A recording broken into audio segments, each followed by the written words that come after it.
The official Democrat Party account actually posted this today in all seriousness, unashamedly, unironically. In real life, this happened. Not by some commentator. No. The official Democratic Party actually said this.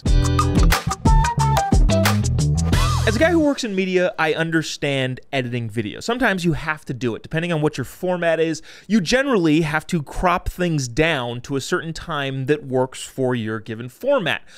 Cutting videos and editing is fine. What is not okay is cutting it to manipulate and fundamentally change what the video actually says. This happens a lot on the lefty side of the aisle. They take things completely out of context and make you think something that didn't actually happen. I think one of the most egregious examples is this. The Democratic Party actually tweeted this out, or X'd this out, posted, whatever you want to call it, actually said this today on the 7-year anniversary of a story that they completely made up. I'm going to read this to you verbatim, and then we'll debunk it, as it has been debunked by every media outlet, including the big lefty ones. The Democrats posted this. 7 years ago today, white supremacists marched on Charlottesville spewing hate and bigotry. The chaos they caused led to the death of Heather Heyer. In the aftermath, Trump called these cowards very fine people. He just actually didn't. We're going to play you the video that they're claiming proves their point.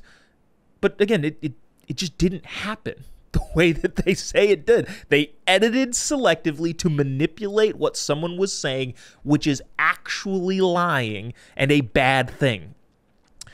This is not the behavior of someone, they go on, who should be granted access to the Oval Office ever again. And then they say, our country needs real leadership in the White House and isn't afraid to stand up to white supremacy and bigotry. This November, vote for yada, yada, yada, yada. Okay, fine. I guess lying is not illegal, which is a thing that I've been saying for a long time in politics. Lying isn't illegal, so be careful.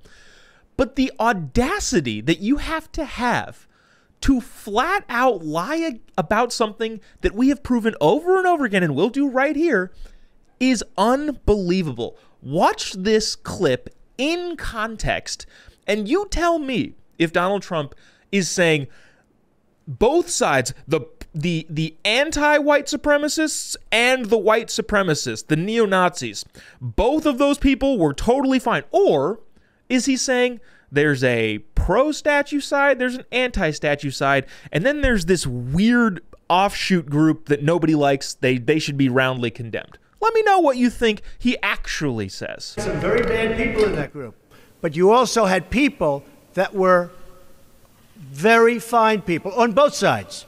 You had people in that group, excuse me, I saw the same pictures as you did.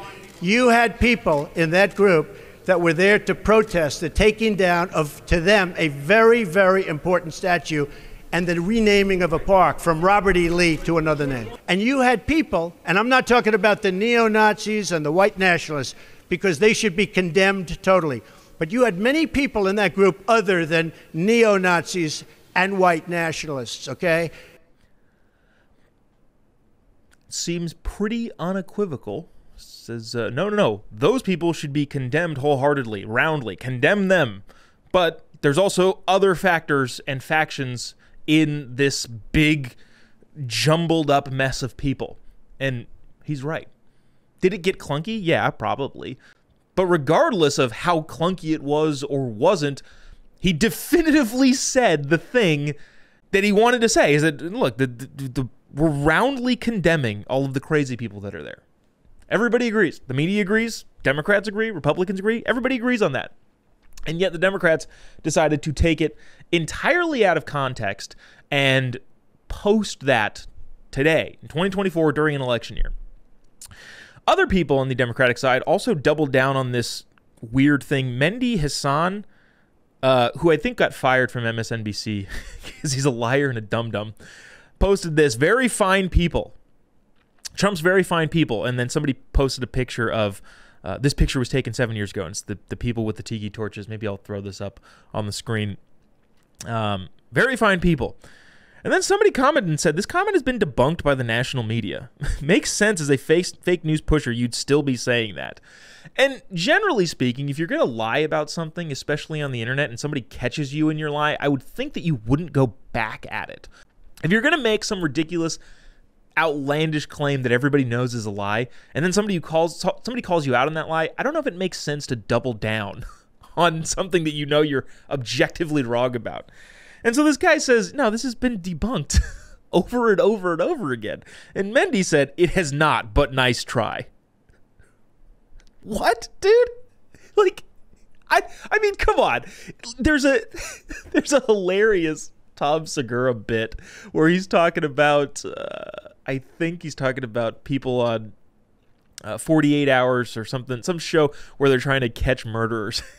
And he says, the cops throw one small piece of evidence to the wall and people just break down. Like, yeah, I did it. I'm like, dude, lie. Lie for longer. Lie better. Like, if you're going to lie, lie better. I don't know if that should be my number one overall gripe with these people. But, like, I don't know, just as a person who crafts words for a living, if you're going to make something up, and you're going to push just falsehoods, do it better. Like that's I think obviously the lying is my biggest problem, but maybe my second biggest problem is lying badly. I don't know. I don't know how either people recognize this sort of stuff or they don't. And I think if they don't, we're going to end up getting exactly what we deserve, which is chaos and ugliness. But again, the official Democrat account, pushing a bunch of garbage that they know isn't true, that we know isn't true, and I think they know that we know it isn't true, but they're doing it anyway.